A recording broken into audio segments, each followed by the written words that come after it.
قصه د انسان د ژوند سره تړلې ده. یو ډېر اوږد تاریخي پس منظر لري چې انسان قصه زده کړله او د قصې کولو مختلف چلونه یې زده کړل. فرنګي چې هندوستان ته راغله هغه ځان سره ډېر څه راوړل. هغې کې یوه ډرامه هم وه، تیټر فلم یا تصور هم و. او زموږ د دې خطې چې کله موږ خبره کوو دلته کې د خدایي خدمتګارانو د دغه میډیمز په ذریعه باندې د قامي شعور د پراختیا پرمختګ لپاره د دې نه د وسیلې په طور کار واخیست. سټیج ډرامه دې ته خدایي خدمتګارانو یو ډېره پراخه معنی ورکړه. د حالاتو د کبله د مختلفو وجوهاتو په وجه چې هغې کې ډېر څیزونه چې کوم دي هغه اقتصادي هم دي، د مارکیټ هم دي، د غالبو او د مغلوبو قومونو ترمنځ د جنګ ورکړه هم ده. خو پښتنو کې ډرامه سینما په هغه معنی کې مخکې دا نه ده چې د دوی د ژوند قصې په داسې یو پوره اثر انداز کې اغېزمن ډول سره هغه نړۍ ته مخکې کړي څنګه چې پکار وو. 15 اګست نه په افغانستان کې تاریخ یو بل ځل بیا په زړه لار راغی. دا یو داسې حالات راغلل چې د افغانستان نه ذهنونه، د افغانستان نه سندره، د افغانستان نه رنګونه، د افغانستان نه لوبې دا هجرت ته دغه شولې اړ شوې او یو ډېر لوی انساني علمیه هغه مخې ته راغله. په دې کې یوه خبره داسې ده چې د افغانستان نه خلک د ډیورنډ په کرښه راوړېدل، یا هغوی د چمن تر لارې راغلل، یا د نورو لارو نه راتېر شول. اوس دلته کې هغوی د یو عجیبه کیفیت سره مخ دي. دلته کې د هغوی سره یا خو پاسپورټ نشته، یا پاسپورټ شته خو په هغې ویزه نشته، یا بې ویزه هم شته خو انټري نه ده شوې په کومه لاره چې وه د داخلې په هغې باندې انټري نه ده شوې. هغې سره ډېره لویه مسله جوړه شوله. د پاکستان کې خو یوه خوبي دا ده چې دې کې یو کار هم د کېدو نه پاتې کېږي، خو هغه ډېر قوي د ایمان نه هم زیات زورور ډالر غواړي، او ډالر خو د هر چا د وس خبره نه ده. نو په دې اړه باندې موږ سرونه جنګول چې داسې به څه لار راوځي چې په دې مسله باندې په دې علمیه باندې خبر وشي. په دې حواله باندې یو د ایران یو اوسېدونکی و، مهران کریمي ناصري، چې هغه اوس چې کوم دی د سر الفرډ مهران په نامه باندې پېژندل کېږي. دا چې کله په ایران کې د انقلاب د راتلو وخت دی ووته او دی دا غځېدلی لاړلو فرانس ته، بیا د ده یو مسله راغله. ده وویل چې یاره زما خو مور فرنګۍ ده او پلار مې ایرانی دی، نو زه به د مور ملک ته لاړ شم. د هغې دپاره د کاغذونو څه مسله جوړه شوله، چېرته ده سره کاغذ نه و، چېرته د کاغذ ورک شوی و یا ده ورک کړی و. خو چې هر څنګه و، ده په فرانس کې په چارلز ډیګالې چې کوم هوایي ډګر و په هغې ده 18 کاله تېر کړل. او 18 کاله یې ځکه تېر کړل چې ده سره د دنیا د یو هېواد هم کاغذونه نه وو. اوس هم اوسېږي هلته چېرته فرانس کې یا بلجیم کې، او 18 کلونه چې کوم دی دې سړي په قید کې تېر کړلو. د انګریزي سینما یو ډېر معتبر نوم هغه غوښتل سټیون سپیلبرګ چې په دې باندې یو فلم جوړ کړي د ده په دې قصه باندې. د دې لپاره د ده نه حقونه هم واخیستل شول، په میلیونو ډالرو باندې هغه د قصې حقونه ترې واخیستل. خو هغه قصه باندې بیا هغه فلم جوړ نه کړ، بلکې د هغه دپاره انډریو نیکول او ساشا ګرباچي چې دا نو هغوی د ده لپاره یوه قصه ولیکله. نن چې موږ په کومه موضوع باندې دا زموږ د دې متعلقه چې کوم معلوم بیا ذکر وکړو، د دې موضوع په حوالې سره چې موږ د کوم فلم انتخاب کړی دی د هغې نوم دی د ټرمینل. ټام هینکس په دې فلم کې دی هغه کردار کړی دی. دې کې دوی یو ماحول جوړ کړی دی چې د کرکوژیا په نوم باندې یو هیواد دی او د هغه هیواد یو اوسیدونکی ویکټر نواسکي د هغه پلار یو ډېر ژوندي زړه والا خاوند دی، د ژوندي زړه څښتن دی. هغه یو تصویر لیدلی وي، هغه د دې کوم چې د پاپ میوزیک والے دي د جاز د دوی یو ګروپ یو پروګرام شوي یو کنسرټ شوي او په هغې کې یو تصویر ویستی وي د دنیا 50 موسیقارانو. هغه تصویر چې د ده پلار وویني نو د ده پلار وایي چې یاره دا چې څومره په دې باندې دا هنرمندان دي زه به دې هر یو ته خط لیکم او د هغه اټوګراف به د ډاکخانې تر لارې راغواړم او بس دغه ځان یو مشغله جوړه کړه ده د انتظار یوه بانې ځان له ولټوله. هغه چې کوم یو هنرمند ته هم خپل خط ولیږي او هغه ته ووایي چې ما ته دا په دې تصویر باندې خپل اټوګراف راکړه. دغه تصویر چې کوم دی دا د ګریټ ډے ان هارلم په نوم باندې په 1958 کې دا تصویر وتی دی د دغه دپاره سکوایر میګزین دپاره. او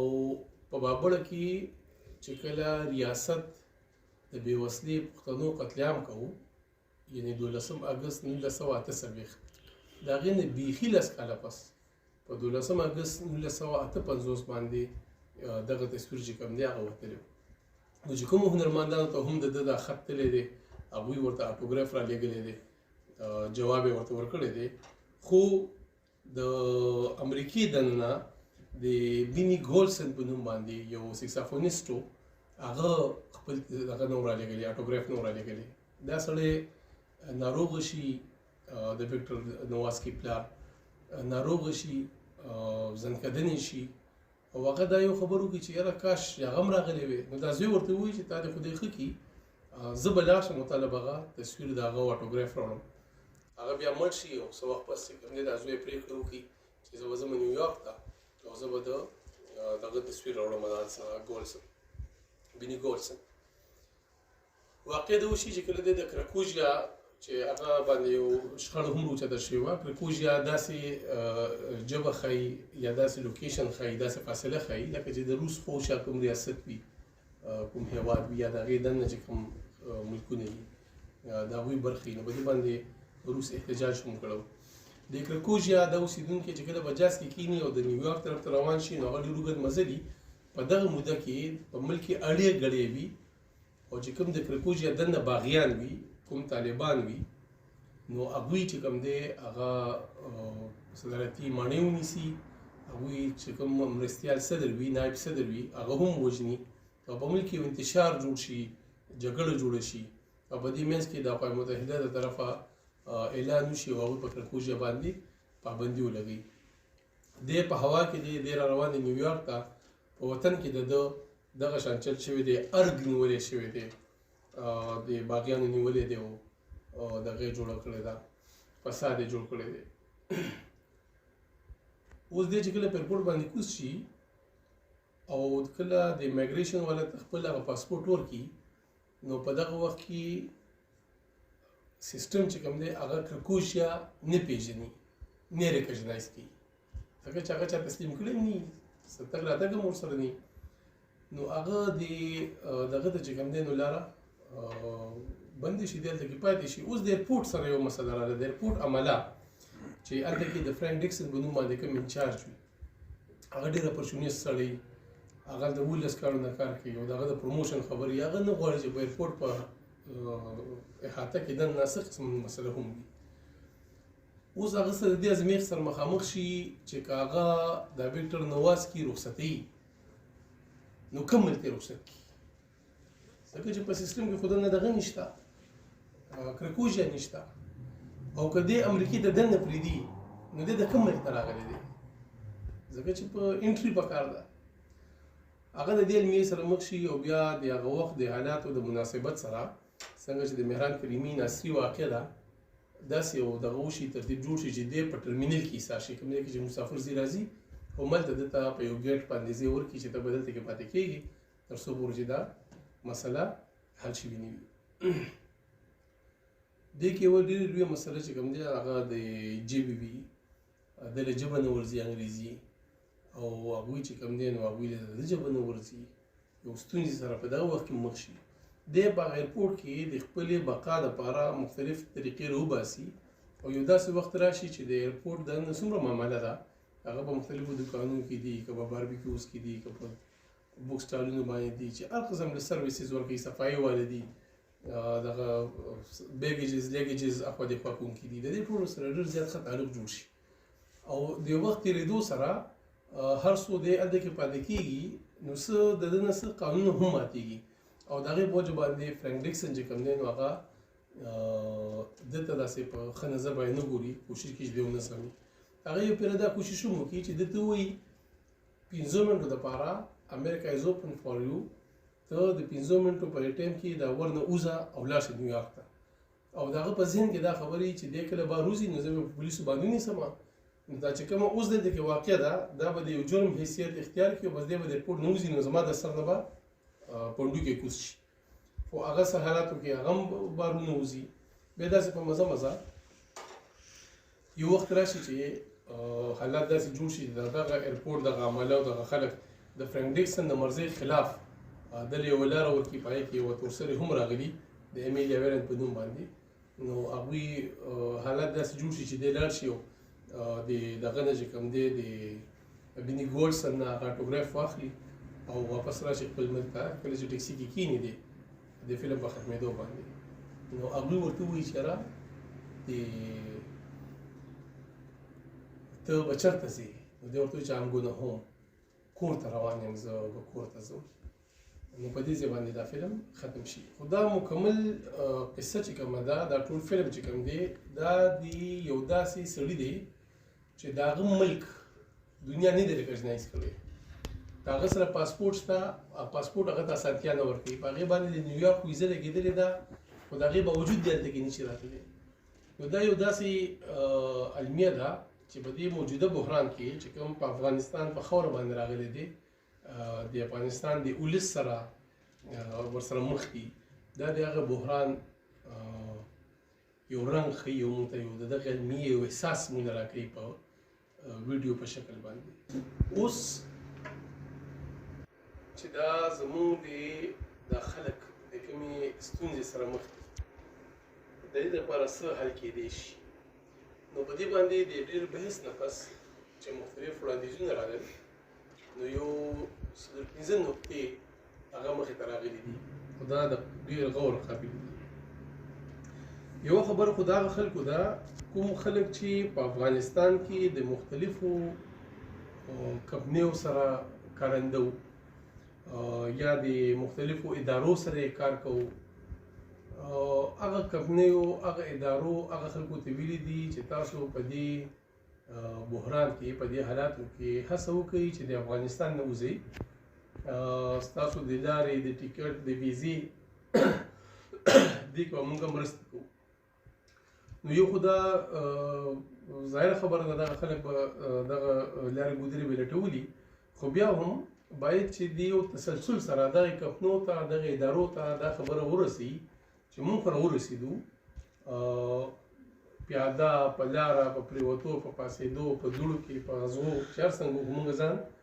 راورسولو. اوس د دې ځای نه د ویستلو او موږ په حفاظت سره رسولو ذمواري ستاسو ده. په دې کې یو تجویز دا هم و چې د کومو ملکونو ویزې دغه خلکو سره لوث شوی دی باید د هغه ملکونو سفارتخانو ته شخصي هم خطونه ولیکي، او چې کوم ملګري د یو بل سره واقف وي چې هغوی په کومو سفارتخانو کې دغه کړی دی،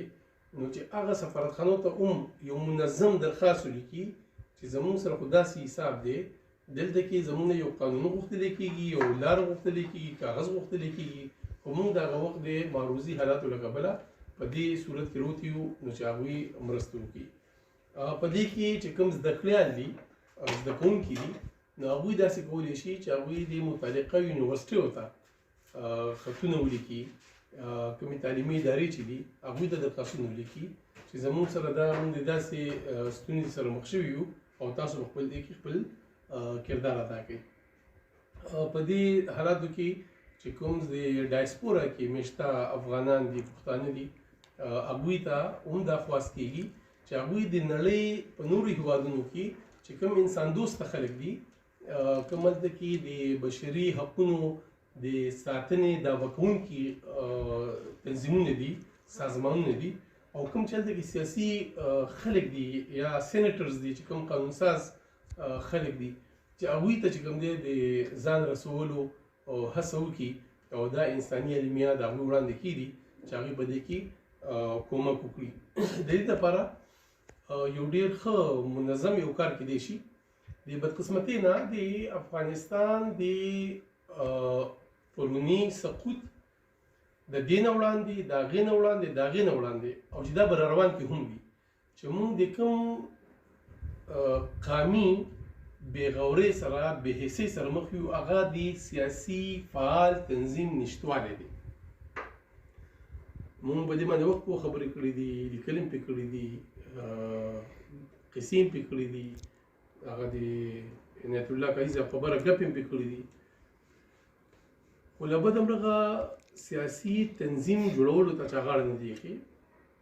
دا تاسو ګورئ، اوس بله ورځ بېګانه بله شپه د هلک راته خبره کوله چې په زرګونو خلک هغوی په پوله باندې دې ته ولاړ دي چې موږ یو طرف ته ووړو. خو دا خو دې وهلي کابل کې نه ودرېږي هلته چې وروره ته راللې په زور باندې ځان یې د کور مېرمن جوړه کړله. اوس ته خو به انساني حقونو ضمانت ورکړې، ته په دې باندې خو نه کېږي چې تاسو کار کوئ موږ به درله غنم درکړو. لکه داسې خو نه کېږي که نه. دا خو نو دا خلک چې سیاسي عمل تر څو پورې نه شروع شوی، سیاسي حرکت نه شروع شوی، تر هغې پورې به دا مسلې، دا چې څومره مسلې دي دا ټولې حل کېږي په سیاسي تنظیم سره، د سیاسي تحریک سره، منظم تحریک سره. نو یو لاره دا هم کېدای شي چې که دا کوم اوس دې وخت کې در په در شوي زموږ افغانان وروڼه دي، ځوانان دي، خاص کر پیغلې دي، او هغوی د دې ټولنیزو رسنیو ته لاسرسي لري، سوشل میډیا کاروي، نو باید چې یو ټرند جوړ کړي. او زه دا هیله لرم چې نه صرف دلته کې د ډیورنډ کرښې دې اړخ ته انسان دوسته خلک، هغه زموږ د خپل افغانان چې دي، پښتانه